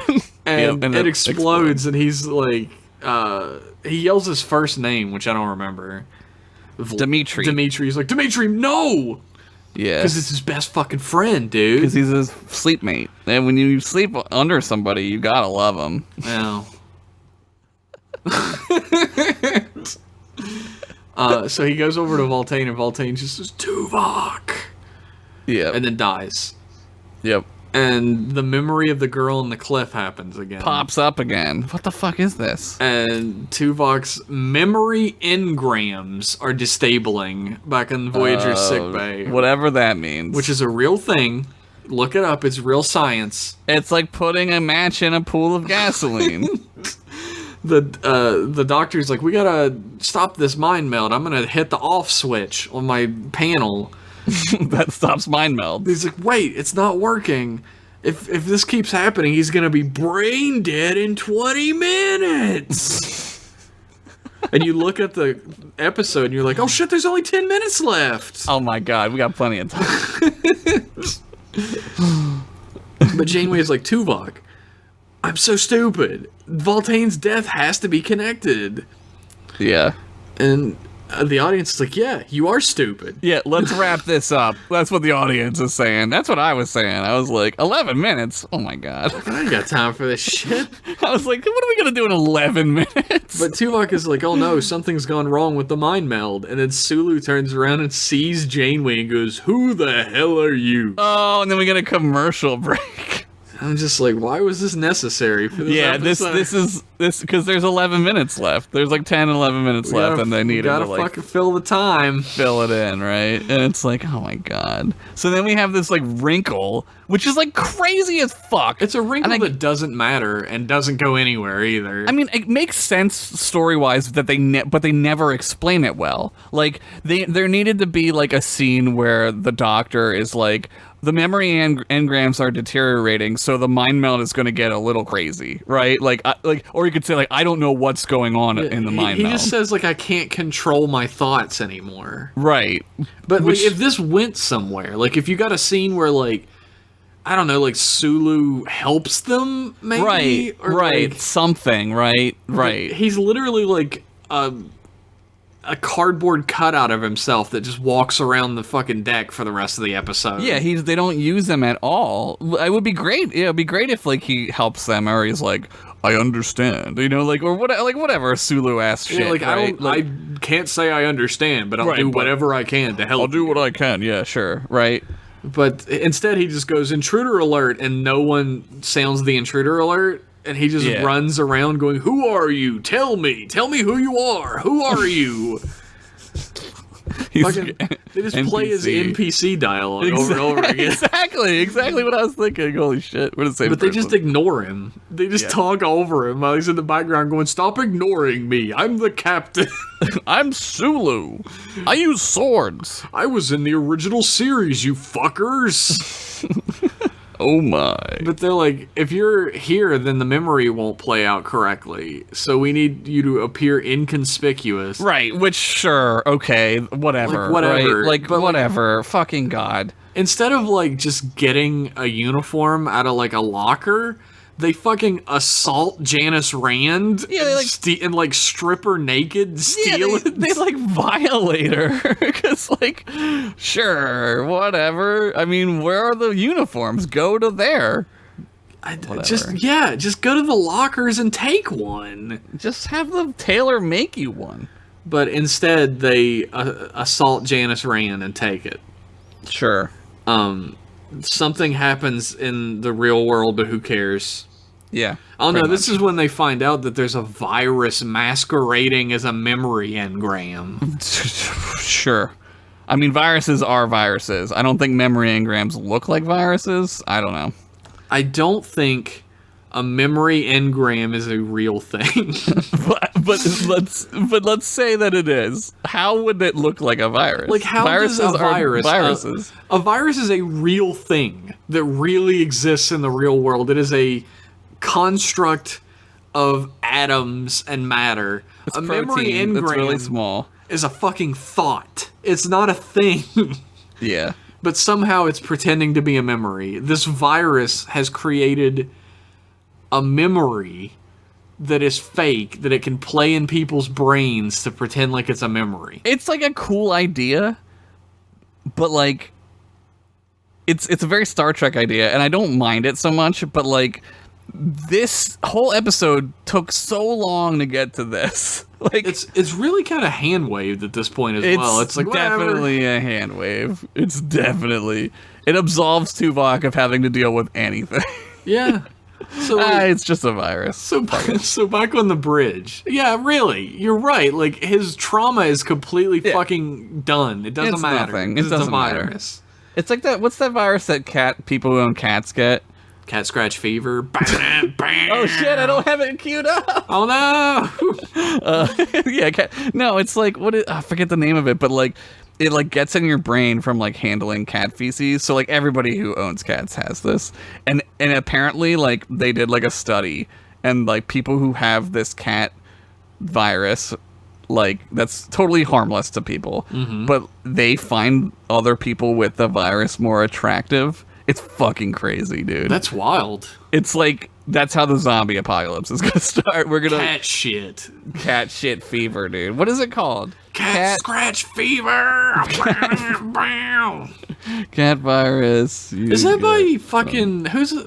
Ted Nugent. Yeah, fuck that song. I don't want it on the show anymore. Yeah, no, he's Toxoplasmosis. Oh, yeah, I've heard of that. Yeah. But you're right in that this absolves Tuvok of any sort of growth he could have had this episode. Yeah, it's meaningless at this point. It's just, it's a fucking virus, sure. But okay. Back in La La Land on the Excelsior Bridge, Sulu's like, "Where is Commander Rand?" And before anybody can answer, Klingons attack, so no one cares. Yeah, they get like bigger problems, sure. Voltaine dies, and Janeway's like, "Tuvok, concentrate. I'm here." So this shouldn't work, like you said earlier. But I'm wearing a uniform, so it doesn't matter. It doesn't matter. This premise of me being here has completely flown off the rails. But shit keeps fucking up, and like the virus goes over to Janeway's brain. Somehow it can travel through mind meld. Okay. Yeah, I guess that makes sense. I don't know. Viruses can apparently travel through psychic activity. Who knew? Maybe because it's a memory. Because dude, I don't know, man. I gotta tell you, I don't know. But they keep like flooding like radiation into their brains, like tetrion, I think, radiation or something. Tetrion radiation, just over and over and over again, and like, which is super bad for you. Yeah, radiation is not good for your brain. I mean, I guess like in this time they can just fix you of that shit, but whatever. But like the virus starts to die, so it starts showing like all these like this is like, the hilarious ethnic stereotypes of children. This is the part that made me laugh. Made me laugh too. So honestly. fucking, the part where they cut to the little kid in the baseball outfit.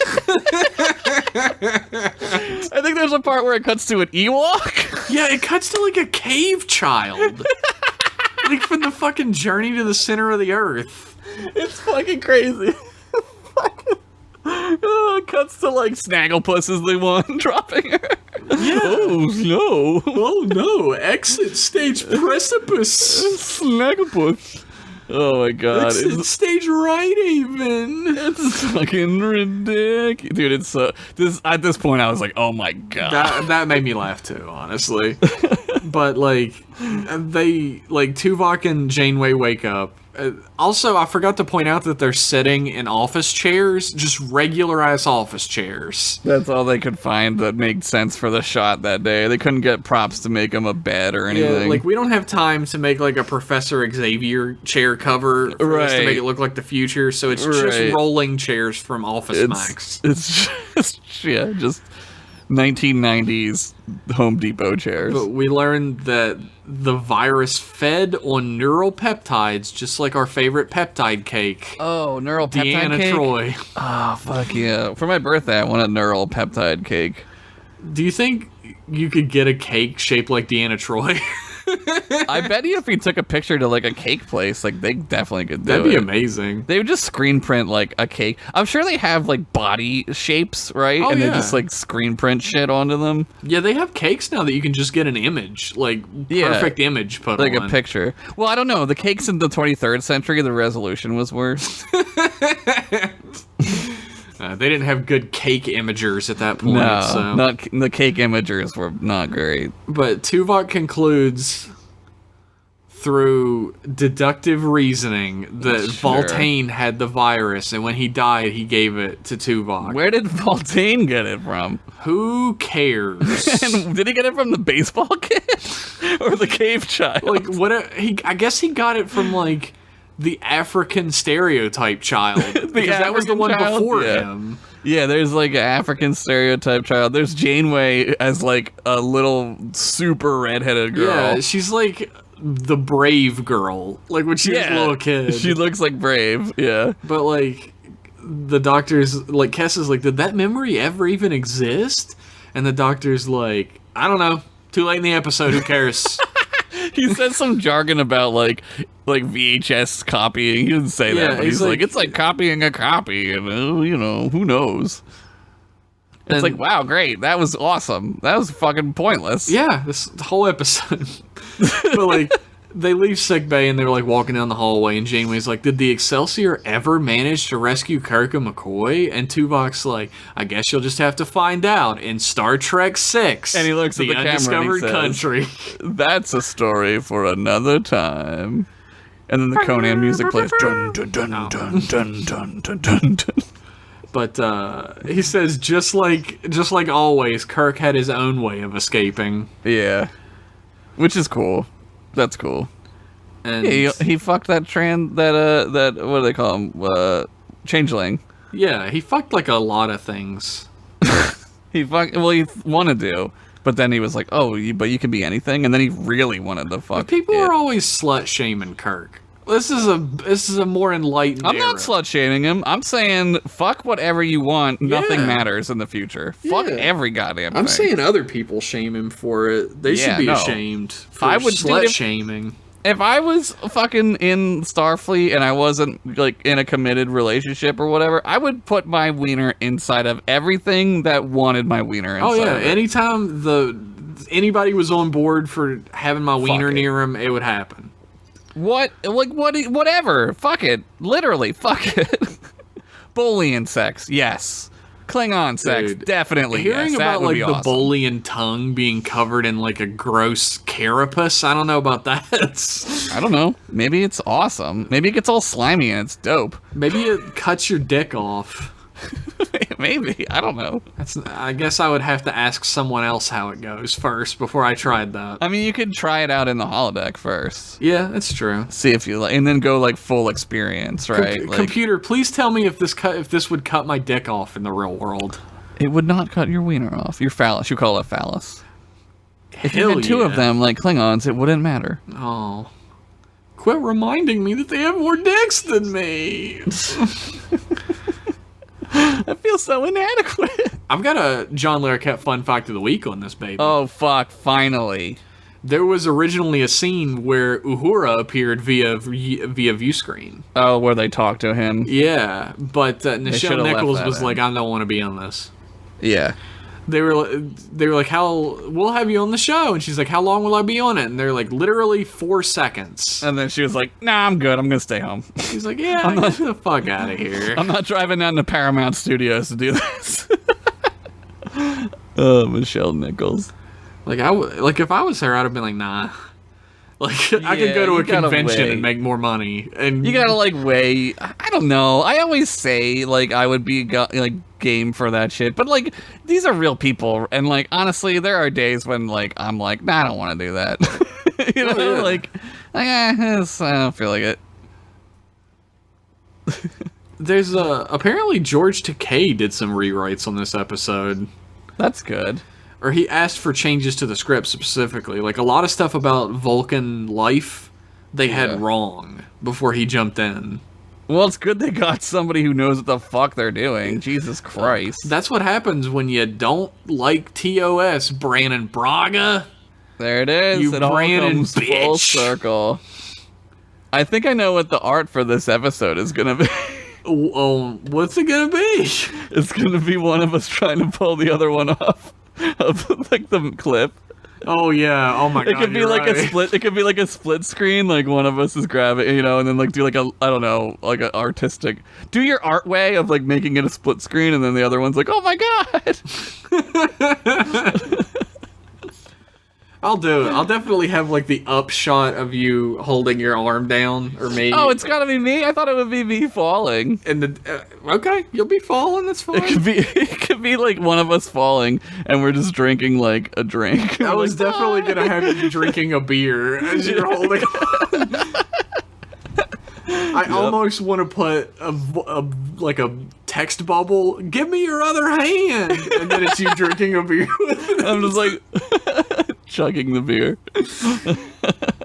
Well, now everybody knows Now what you the have art to on do the it. episode that they're listening to right now, that they can already see the art in, is gonna be. But it doesn't exist for us yet, so. It's the future for you. So, man. what do you think of this episode overall, Josh? I said it was a 6. I'll give it a 7. I'll give it a strong C, like a low C. Yeah, it's good for, like I said, it's great for this collection. It's not a bad episode. Like, it's not like some of the other Voyager episodes. Oh, yeah. I love the parts where they go to the Excelsior. Like, that's great.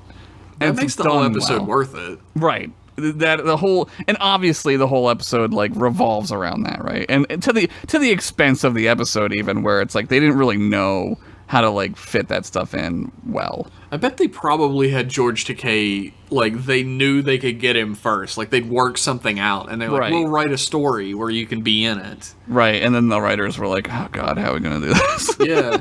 Let's have a memory that's also a virus? Sure, great. Because like you can't do the time travel thing; it gets used a lot, and they were doing that a lot. It reminds me, what the fuck, who said, Coco Chanel said this, right?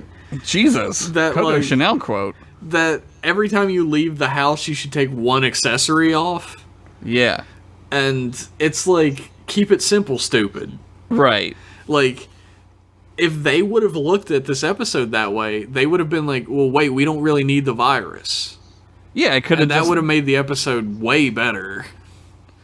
Yeah, if they would have written another, I guess like they were going. This is where Star Trek and especially Voyager outthinks itself sometimes. Mm-hmm. Like they were going for the mystery, the space mystery, which is Star Trek, right? Like this is definitely a Star Trek episode, but they needed it to be like, well, what is this memory? And definitely, I found myself having seen this episode before and not remembering a lot about it, asking, what is this memory? But it's completely useless. It doesn't need to be there. No, I mean, the thing is, if he would have just had a repressed memory, Right. like maybe he repressed the memory of like Voltaire's last words. Right. And that's what he was repressing. It like manifested itself that way or And something. like maybe he made a decision afterwards, like, I'm gonna script doctor this. Yeah, fuck it. Let's pitch or ditch this shit. Voltaire's Voltan. Voltan. Zoltan. Zoltan.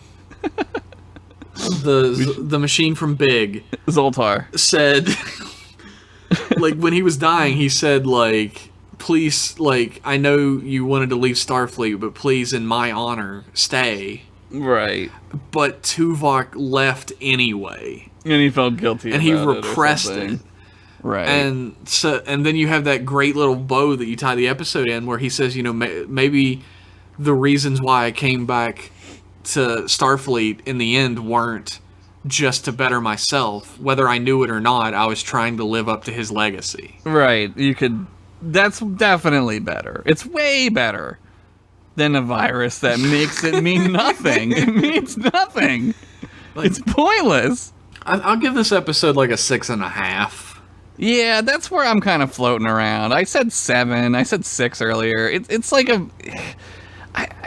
I'll give it a 7 because like Sulu's in it. Oh, like, I love the movie era stuff in this Yeah. episode. Like, it's like candy to me. No, no, no, no, no, no. Yeah, eat it's that delicious. Yeah, it's delicious. I didn't have any dinner before I ate my candy in this episode, though. No, there was no like sustenance to this. This is just all. It's a great snack, though. Yeah, I wouldn't like watch it again. Like I don't care enough to be like it's like fun, and you're like, oh, that was fun this week or whatever. Yeah, I mean, Sure. unless I do a watch through of Voyager, which is not gonna happen, Yeah, I probably no. won't see this episode again. I've seen it a few times because I've watched through Voyager a handful of times. I've seen it 3 times now. Yeah. And But- I think that's probably enough. I feel that way about Voyager in general, though. Like, I've watched it enough. But Voyager is a slog, man. I Like, gotta watch it again for this show, though. I know. I mean, I don't want to I really don't want to be like this, but every time we watch Voyager, I'm like, oh man. Because it could go either way. Like, it could just be not very good, or it could be good surprise. Like what was the one we watched before? It was great. Duet. No, what was it called? No. Fuck. Oh, The one with shit. the music. Oh, shit. I don't It was remember. Crescendo. It was like a music term. Yeah. I know which one you're something. talking about, but fuck. That was great. That was a great episode. Well, it's like, I always have a different reaction depending on what series we're gonna be watching next. Yeah. Like, if we're watching TOS or TNG, like, I get like real excited. I'm like, oh yeah, it's Yeah. my favorites. If we're watching Deep Space Nine, I'm like, oh great, like another chance to kind of like pick apart Yeah. Deep Space Nine. Now that See I'm not it, like, yeah. now that I see it more clearly. Right. And when I see Enterprise, I'm like, oh, like a chance to see some episodes I haven't really seen. Uh-huh. When I see Voyager, I go, oh man. That's exactly what I do, but I didn't want to tell you because then we'll stop doing Voyager, and we shouldn't. No. Because we should definitely. Because, look, Voyager is not great, but it's not horrible. It's Voyager, very mediocre. yeah, it's just middle of the road okay. Which is right? like, when you compare it to other Star Trek, which is so fucking good. It's unfair, right? Yeah.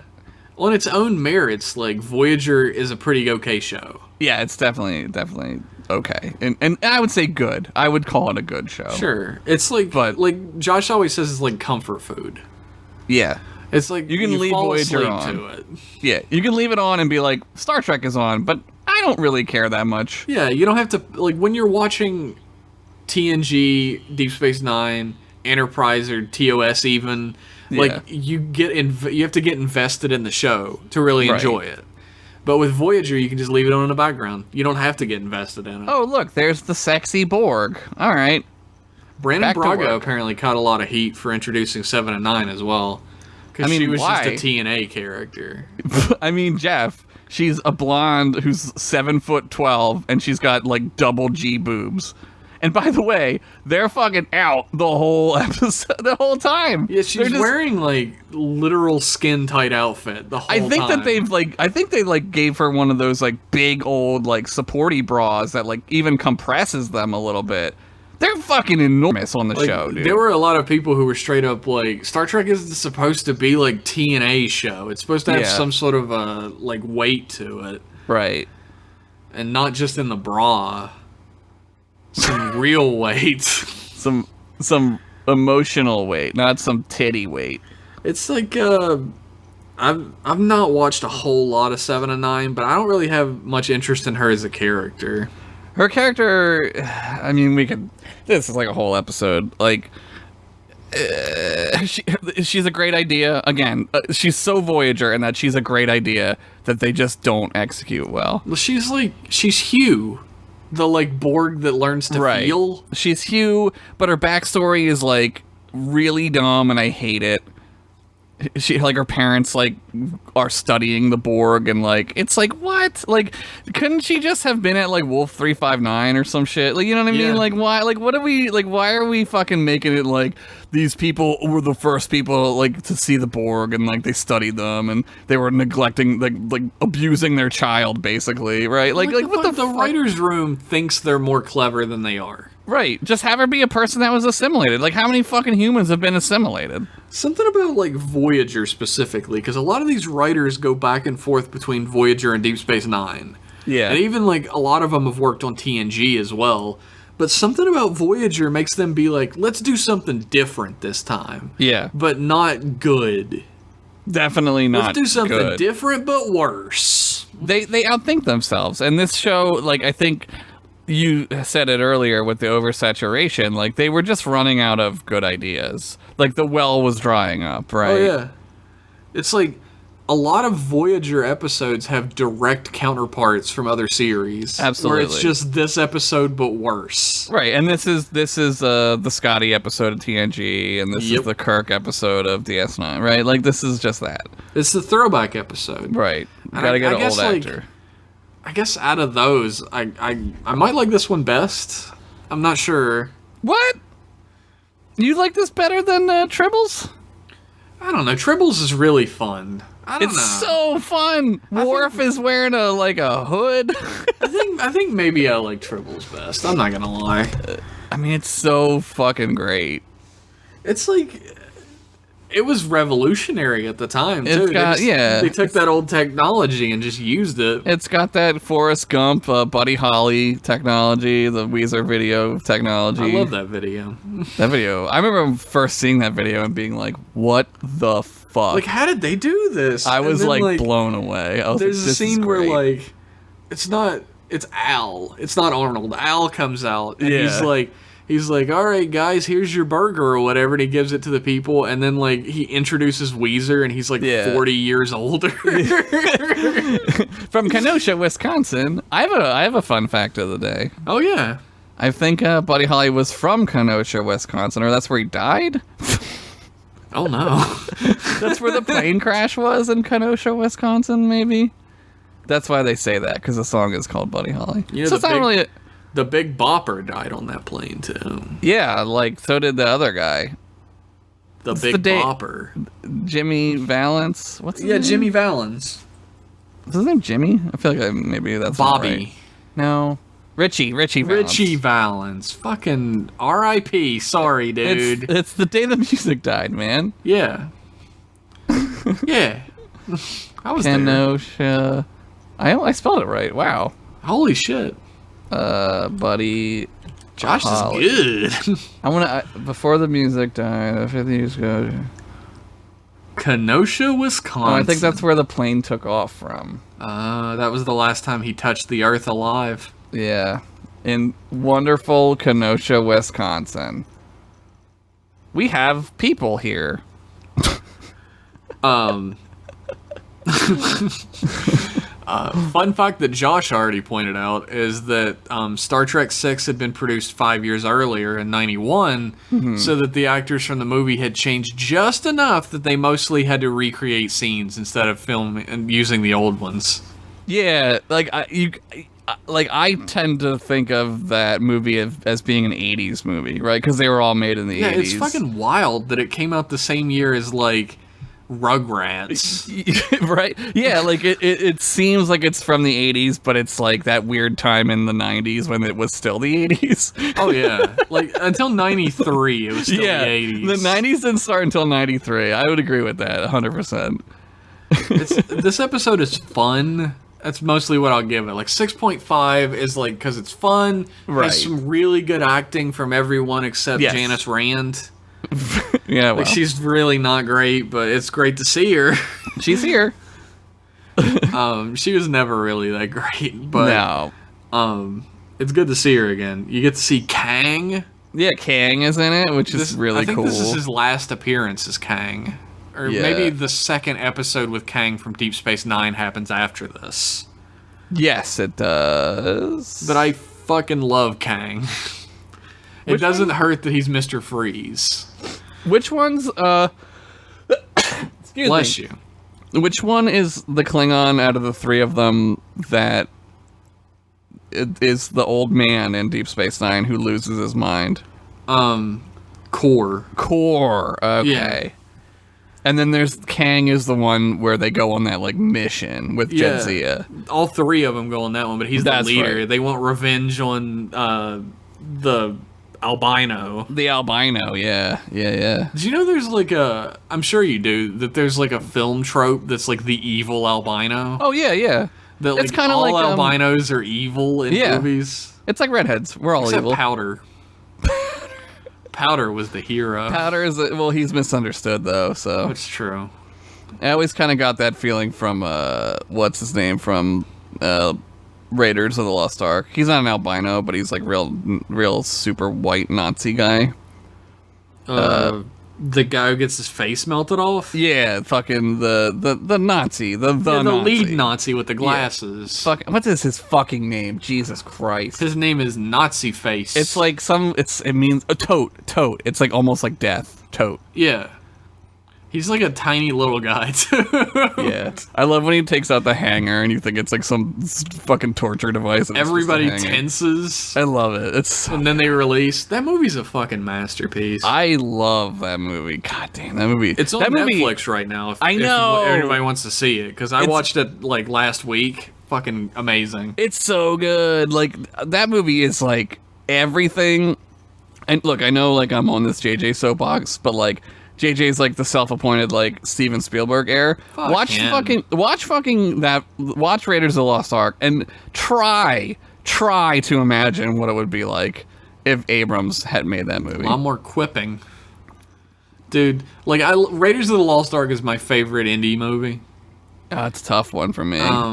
But The Last Crusade has my favorite line, my second favorite line in all movies. Wow. Which is, I should have mailed it to the Marx Brothers. Yeah, like, dude, that one might be my favorite, but Raiders is just like so fucking. That movie is like, there are like 3 iconic scenes back to back in that movie. Like, think of another movie where there are 3 scenes that happen like one after another, where everyone knows them. Like, if I had to pick the trilogy. Everybody would probably go Star Wars for their the trilogy. Right. I think I might go Indiana Jones. It's close. I mean, they're so good. Like, I love Star Wars. Don't get me wrong. The original trilogy is fucking amazing. But oh, you didn't mean the prequel trilogy? I thought you meant the prequels. No, those are on a whole other level. Those are like your ultimate. I wouldn't judge favorite. them together. No, yeah.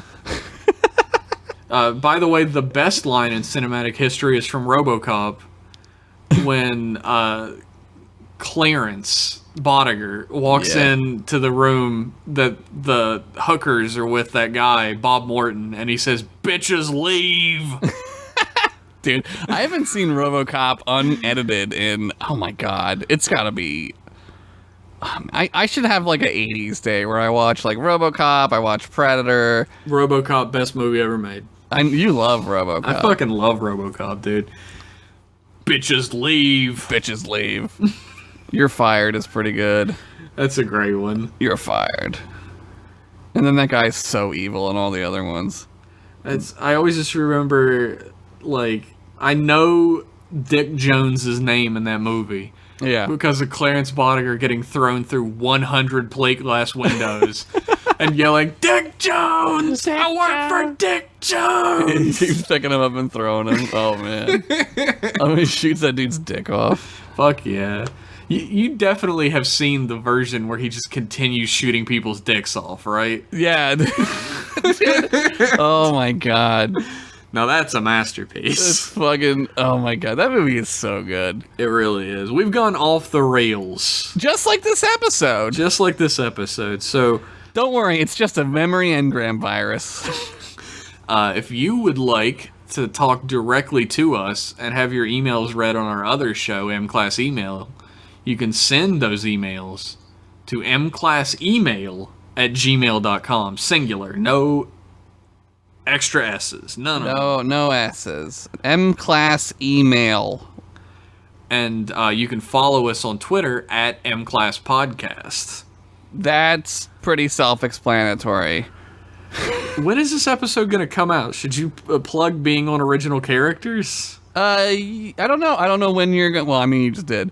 I'll plug it. I'm going to be on Jeff and Kevin's other podcast, Original Characters, and we're going to be talking about Daranos, which is maybe a thing that you guys like and remember. The Return of Daranos. I'll plug it tomorrow on Twitter and stuff, because we're recording it tomorrow. Yeah, we're recording tomorrow. We got a lot of emails of original characters for that too. I bet they're all totally not disgusting. Oh man, almost certain that no one is going to be able to top how disgusting my character is. There was like that one guy put a clown up on Twitter, and I was like, that guy's pretty fucking disgusting.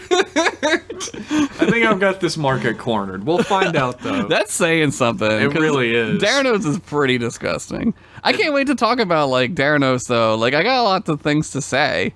Oh, man, you'll have, like, a full forum for Daranos. Like, whatever you want to talk about, wherever you want to go with it.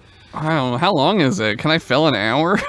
Like our podcast is normally about an hour and a half, but if we go like way over, maybe we'll make 2 episodes. Oh shit! Yeah, let's milk this shit. Who knows? You can find that podcast at OGOC Pod on Twitter. Mm-hmm. And hopefully iTunes will let me fucking put it up sometime soon. It's fighting me tooth and nail. OGOC Pod, not to be confused with the original OC podcast, which is about the CW show, the OC. You know, I wanted to just make OC Pod, but it was taken by an OC podcast. No, I can't believe that there. I mean, I can because podcasts, but like, of course, there's a fucking OC podcast. Switch over to Riverdale, you fucks. It's the same show, but crazier, but better because Archie's in it, and also fucking Jughead is in it.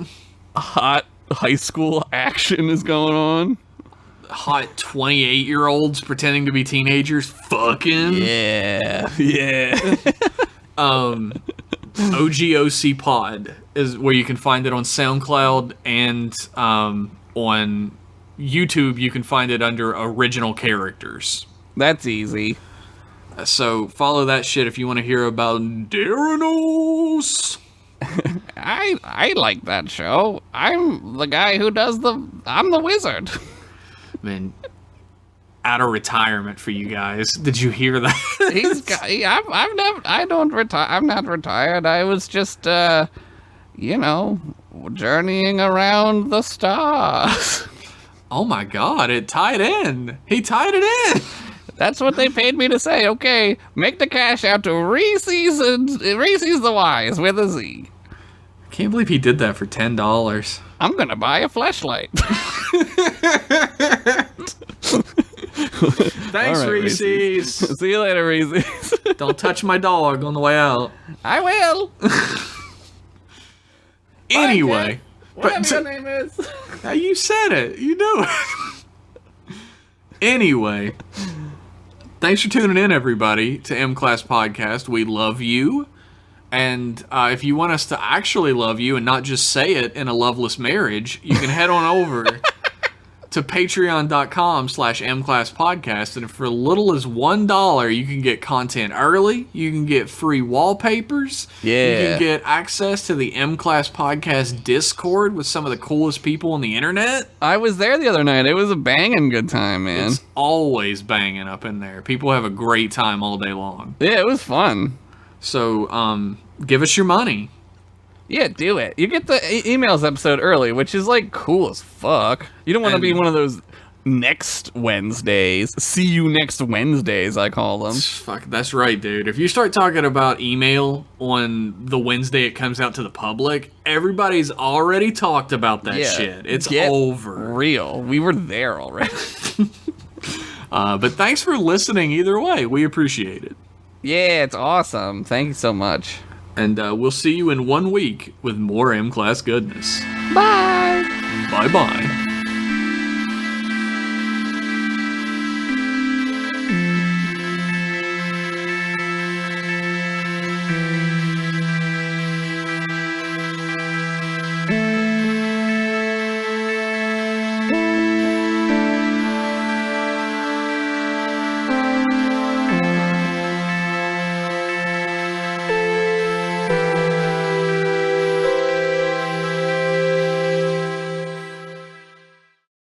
I'm mentally ill.